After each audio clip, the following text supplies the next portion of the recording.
बेणेश्वर धाम की, मानगढ़ धाम की, आप सभी को जय गुरु। राम राम। राज्यपाल श्रीमान हरिभाऊ बागड़े जी,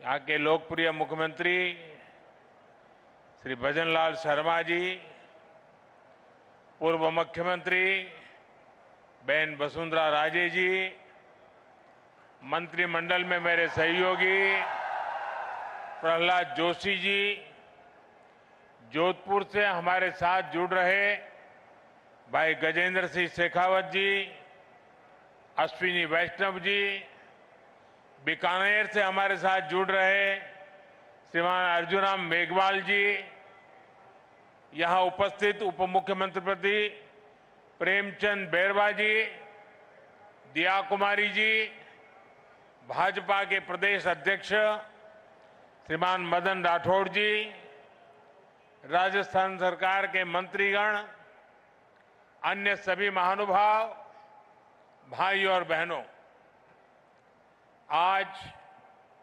नवरात्र के चौथे दिन मुझे बांसवाड़ा में मां त्रिपुर सुंदरी की धरती पर आने का सौभाग्य मिला है।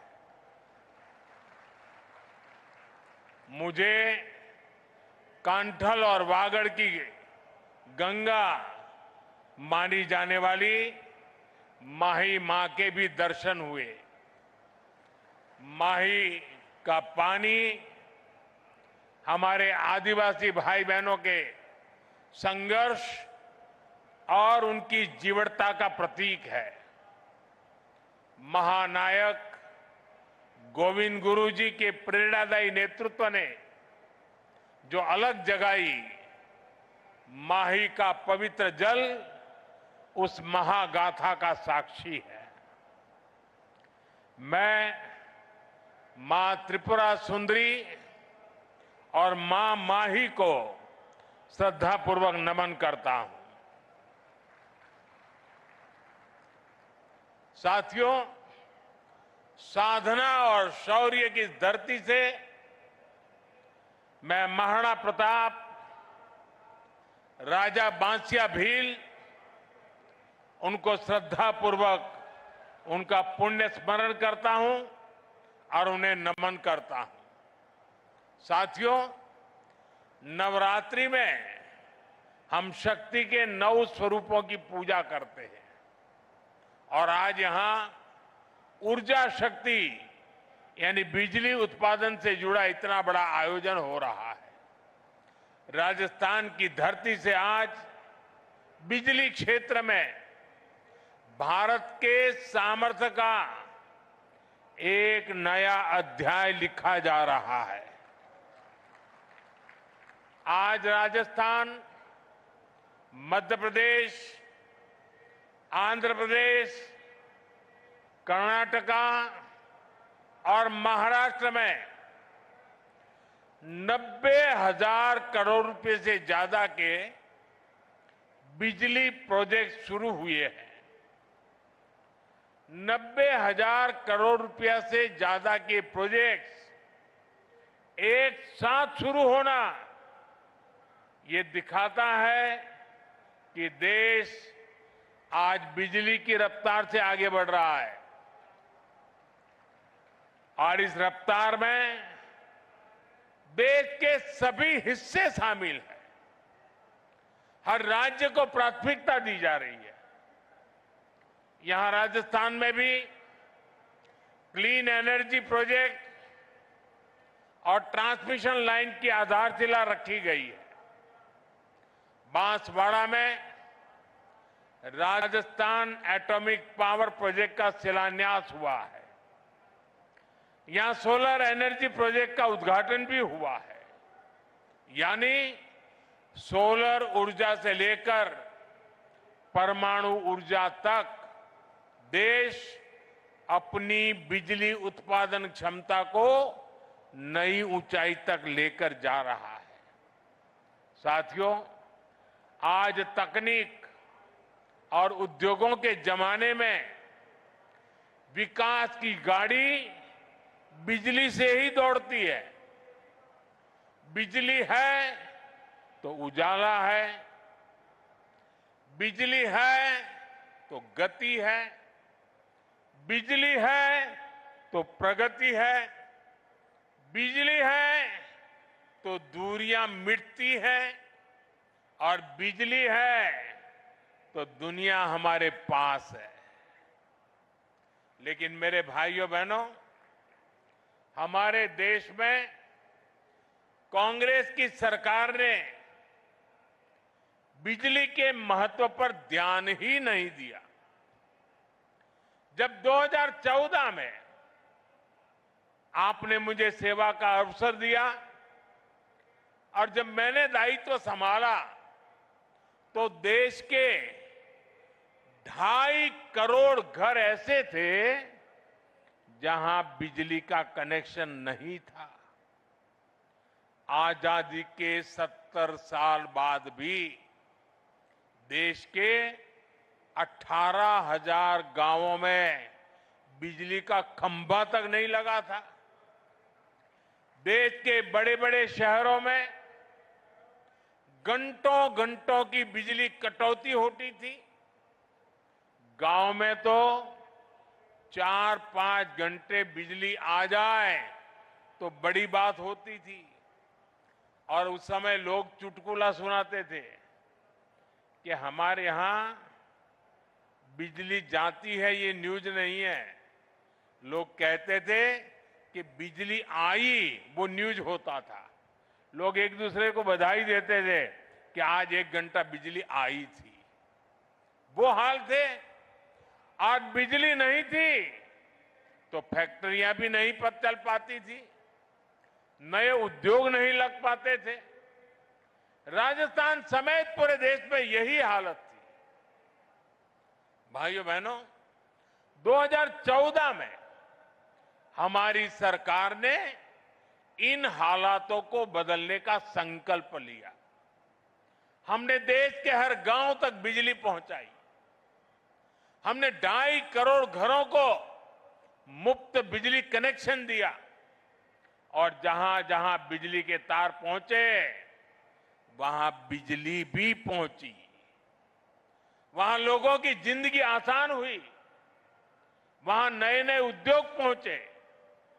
साथियों, 21वीं सदी में जिस देश को तेज गति से विकास करना है उसे अपने यहां बिजली उत्पादन बढ़ाना ही होगा और इसमें भी सबसे सफल वही देश होंगे जो स्वच्छ ऊर्जा यानी क्लीन एनर्जी में आगे रहेंगे। इसलिए हमारी सरकार स्वच्छ ऊर्जा के अभियान को एक जन आंदोलन बनाकर काम कर रही है। हमने पीएम सूर्यघर मुफ्त बिजली योजना शुरू की। आज इस योजना के तहत शहरों और गांवों में छतों पर सोलर पैनल लग रहे हैं। हमारे किसानों को सस्ती बिजली मिले, इसके लिए पीएम कुसुम योजना के तहत खेतों में भी सोलर पंप लगाए जा रहे हैं। आज इस दिशा में कई राज्यों में सोलर प्रोजेक्ट्स का उद्घाटन हुआ है। इन प्रोजेक्ट से लाखों किसानों को सीधा लाभ मिलेगा, यानी घर में मुफ्त बिजली के लिए पीएम सूर्यघर मुफ्त बिजली योजना और खेतों में मुफ्त बिजली के लिए पीएम कुसुम योजना। अभी मैं कुछ देर पहले पीएम कुसुम योजना के कई मेरे किसान भाई बहनों से जो इनके लाभार्थी हैं उनसे बात कर रहा था। मैं महाराष्ट्र के भी किसान भाई बहनों से बात कर रहा था और वो अपने जो अनुभव बता रहे थे वो बहुत ही उत्साहवर्धक थे। सौर ऊर्जा से मुफ्त बिजली उनके लिए बहुत बड़ा वरदान साबित हो रहा है। साथियों, आज भारत विकसित होने के लिए तेज गति से काम कर रहा है और इसमें राजस्थान की भी बड़ी भूमिका है। आज यहां राजस्थान के लोगों के लिए 30,000 करोड़ रुपए की अन्य परियोजनाओं को भी शुरू किया गया है। पानी, बिजली, सेहत, इससे जुड़ी इन परियोजनाओं को उससे आप लोगों की सुविधाएं बढ़ेगी। मैंने अभी वंदे भारत समेत 3 नई ट्रेनों को हरी झंडी भी दिखाई है। इस समय देश में रोजगार के नए अवसर पैदा करने का भी बड़ा अभियान चल रहा है। उसी कड़ी में आज राजस्थान के 15,000 युवाओं को सरकारी नौकरियों के नियुक्ति पत्र भी मिले हैं। मैं इन सभी युवाओं को जीवन की इस नई यात्रा की शुभकामनाएं देता हूं। मैं राजस्थान के लोगों को विकास की परियोजनाओं के लिए भी बधाई देता हूं। साथियों, मुझे खुशी है कि आज राजस्थान की भाजपा सरकार राज्य के विकास में पूरी ईमानदारी से जुटी है। कांग्रेस ने राजस्थान को लूटकर जो जख्म दिए उसे भरने का काम हमारी सरकार कर रही है। कांग्रेस सरकार में राजस्थान पेपर लीक का सेंटर बन गया था। जल जीवन मिशन को भी कांग्रेस ने भ्रष्टाचार की भेंट चढ़ा दिया था। महिलाओं पर अत्याचार चरम पर था। बलात्कारियों को संरक्षण दिया जा रहा था। कांग्रेस राज में बांसवाड़ा, डूंगरपुर, प्रतापगढ़ जैसे क्षेत्रों में अपराध और अवैध शराब का कारोबार खूब पनपा। लेकिन जब यहां आपने भाजपा को मौका दिया तो हमने कानून व्यवस्था को मजबूत किया, योजनाओं में तेजी लाए। हम यहां बड़े बड़े प्रोजेक्ट लगा रहे हैं। आज राजस्थान में हाईवेज, एक्सप्रेसवेज का नेटवर्क बिछाया जा रहा है। आज भाजपा सरकार राजस्थान को, दक्षिण राजस्थान को तेज विकास की राह पर आगे बढ़ा रही है। साथियों, आज पंडित दीनदयाल उपाध्याय जी की जन्म जयंती है। उन्होंने हमें अंत्योदय का सिद्धांत दिया था। अंत्योदय यानी समाज के आखिरी पायदान पर खड़े व्यक्ति का उत्थान। उनका ये विजन आज हमारा मिशन बन चुका है। आज हम बहुत सेवा भाव से गरीब, दलित, पिछड़े, आदिवासी सभी के हित में काम कर रहे हैं। सबका साथ, सबका विकास, इसी मंत्र को लेकर के चल रहे हैं। साथियों, कांग्रेस ने आदिवासी समाज को हमेशा नजरअंदाज किया। उनकी जरूरतों को कभी समझा ही नहीं। ये भाजपा सरकार है जिसने आदिवासी कल्याण को प्राथमिकता देते हुए अलग मंत्रालय बनाया। जब अटल जी की सरकार आई तब पहली बार आदिवासी मंत्रालय बना। उसके पहले इतने दशक चले गए, इतने बड़े महान नेता पैदा हो गए, लेकिन आदिवासियों के लिए एक अलग मंत्रालय नहीं बना। ये भाजपा सरकार आई, जब अटल जी आए तब बना। कांग्रेस के दौर में कोई कल्पना भी नहीं कर सकता था कि आदिवासी अंचल में इतने बड़े प्रोजेक्ट्स आएंगे। आज भाजपा सरकार में वो सब कुछ संभव है। अभी हमने मध्य प्रदेश के धार में एक बहुत बड़ा पीएम मित्र पार्क शुरू किया है और ये भी आदिवासी क्षेत्र है। इससे आदिवासी किसानों को, कपास उत्पादक किसानों को बहुत बड़ा लाभ होने वाला है। साथियों, भाजपा के प्रयासों से ही आज गरीब आदिवासी परिवार की बेटी आदरणीय द्रौपदी मुर्मू जी देश की राष्ट्रपति बनी है। और राष्ट्रपति जी ने ही आदिवासियों में भी अति पिछड़े आदिवासी समाज का विषय उठाया था। उनकी प्रेरणा से ही हमने पीएम जनमन योजना शुरू की है। इसके तहत आदिवासियों में भी अति पिछड़े समाज को प्राथमिकता दी जा रही है। आज धरती आबा जनजातीय ग्राम उत्कर्ष अभियान के तहत जनजातीय गांवों को आधुनिक बनाया जा रहा है। भगवान बिरसा मुंडा को लोग धरती आबा के रूप में भी जानते हैं। इसका लाभ 5 करोड़ से ज्यादा आदिवासियों तक पहुंचेगा। आज देश में सैकड़ों एकलव्य मॉडल आदिवासी विद्यालय खोले जा रहे हैं। हमने वनवासियों और अनुसूचित जनजातियों के वन अधिकारों को भी मान्यता दी। साथियों, आप ये भी जानते हैं, हमारे आदिवासी भाई बहन हजारों वर्षों से जंगल के संसाधनों का इस्तेमाल करते आए हैं। ये वन संसाधन उनकी प्रगति का जरिया बने, इसके लिए हमने वन धन योजना शुरू की। वन उपज की चीजों पर हमने एमएसपी को बढ़ाया। हमने जनजातीय समाज के उत्पादों को बाजार से जोड़ा। इसका परिणाम है आज देश में वन उपज में रिकॉर्ड वृद्धि हुई है। साथियों, आदिवासी समाज को स्वाभिमान से जीवन जीने का अवसर मिले, ये हमारी प्रतिबद्धता है।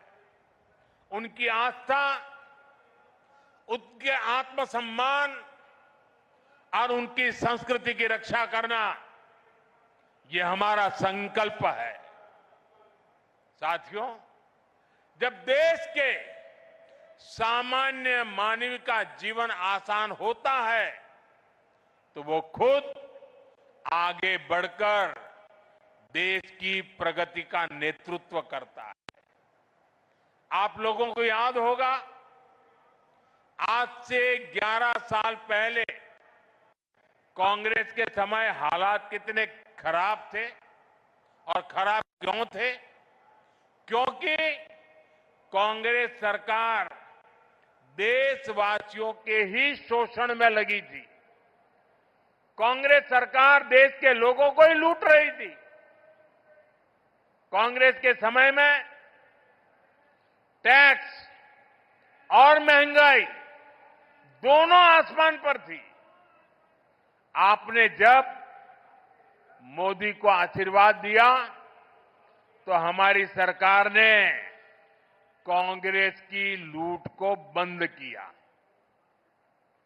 साथियों, ये आजकल बहुत मुझ पर गुस्से में रहते हैं, इसका कारण भी यही है।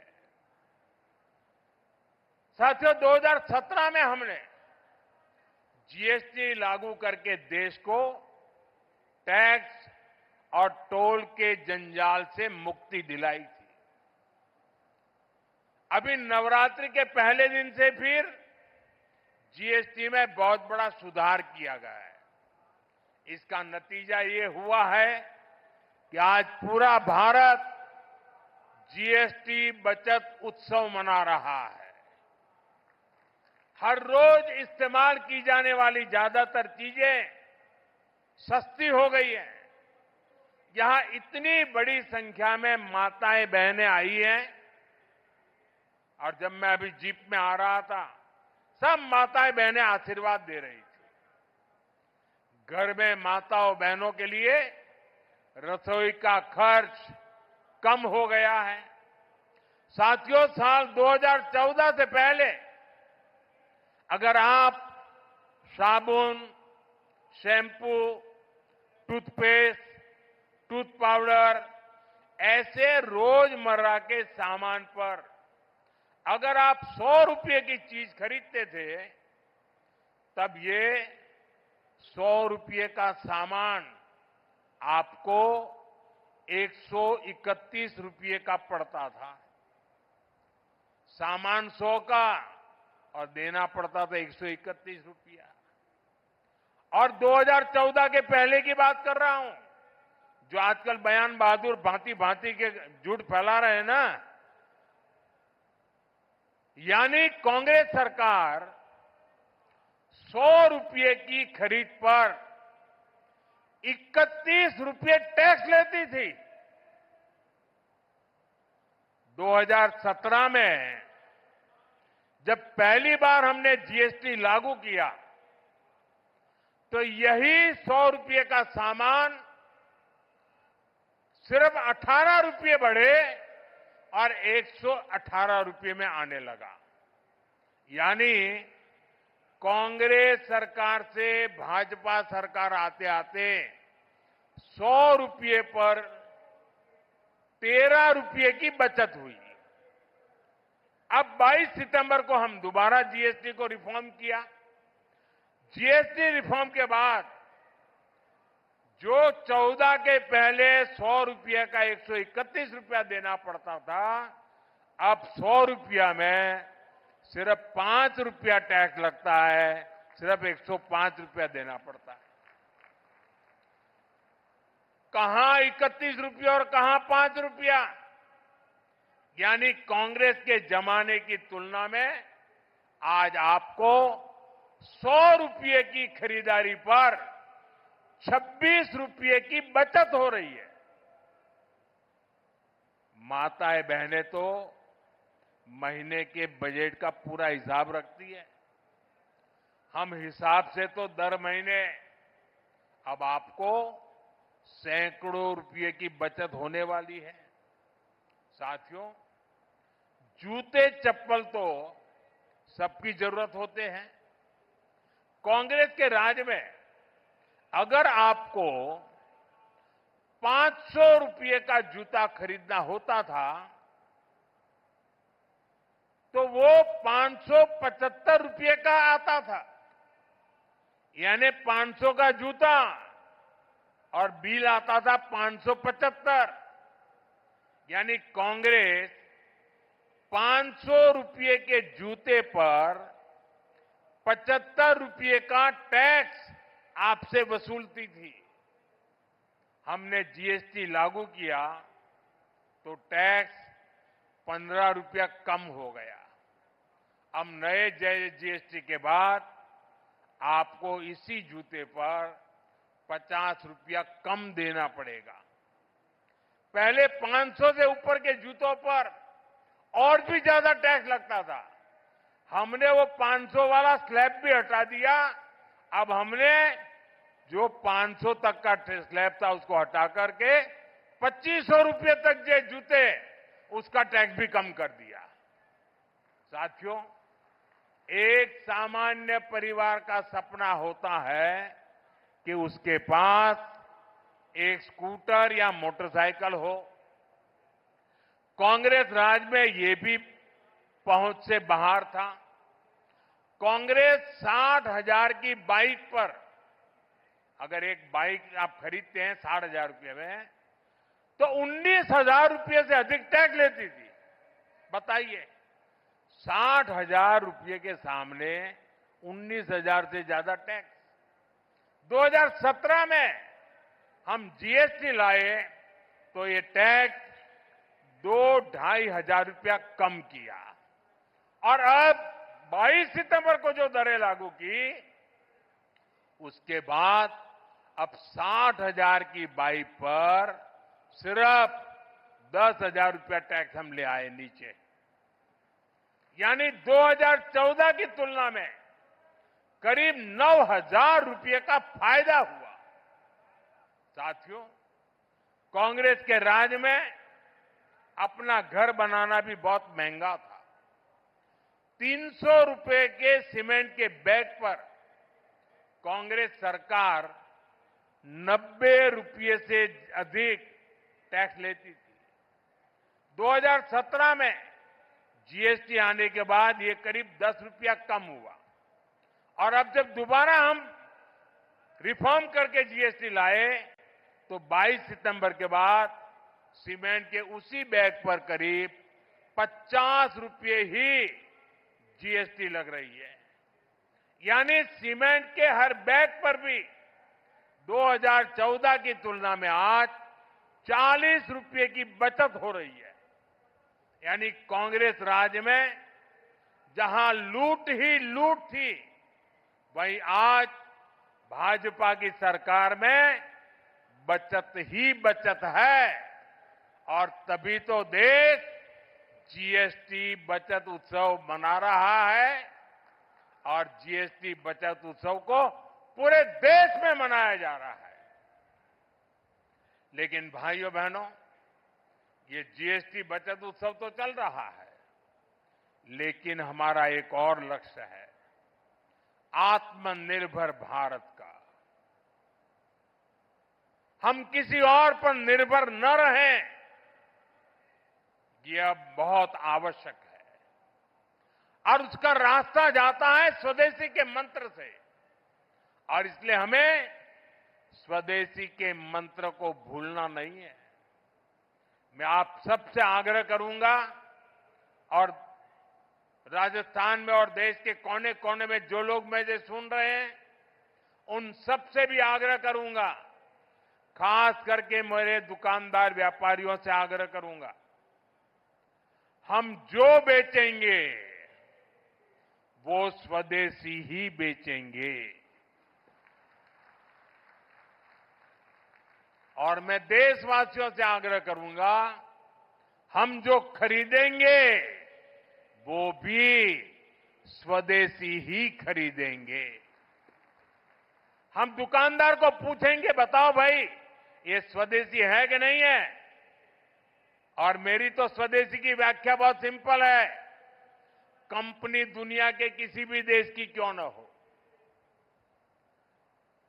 ब्रांड दुनिया के किसी भी देश की क्यों न हो, लेकिन वो हिंदुस्तान में बनने वाला होना चाहिए, हिंदुस्तान के मेरे नौजवानों की मेहनत से बना हुआ होना चाहिए, मेरे देश के लोगों के पसीने की उसमें महक हो, उसमें मेरे देश की मिट्टी की महक हो। मेरे लिए वो सब स्वदेशी है। और इसलिए मैं सभी व्यापारियों को कहता हूं, दुकान पे एक बोर्ड लगाइए, गर्व से कहो ये स्वदेशी है। जब आप स्वदेशी खरीदते हैं तो वो पैसा देश के ही किसी कारीगर, कामगार और व्यापारी के पास जाता है। वो पैसा देश के बाहर न जाकर देश के विकास में लगता है। उससे नए हाईवे बनते हैं, नई सड़कें बनती हैं, स्कूल बनते हैं, अस्पताल बनते हैं, गरीबों के लिए घर बनते हैं। और इसलिए साथियों, हमें स्वदेशी को अपना स्वाभिमान बनाना है। मैं चाहूंगा त्योहारों के इस मौसम में आप सब स्वदेशी ही खरीदने का संकल्प लें। इसी संकल्प के साथ मैं एक बार फिर विकास और रोजगार से जुड़ी ढेर सारी परियोजनाओं के लिए आप सबको बहुत बहुत बधाई देता हूं। बहुत बहुत धन्यवाद। मेरे साथ पूरी ताकत से बोलिए, भारत माता की। दोनों हाथ ऊपर करके मां भारती का जय जयकार करें। भारत माता की, भारत माता की, भारत माता की। बहुत बहुत धन्यवाद।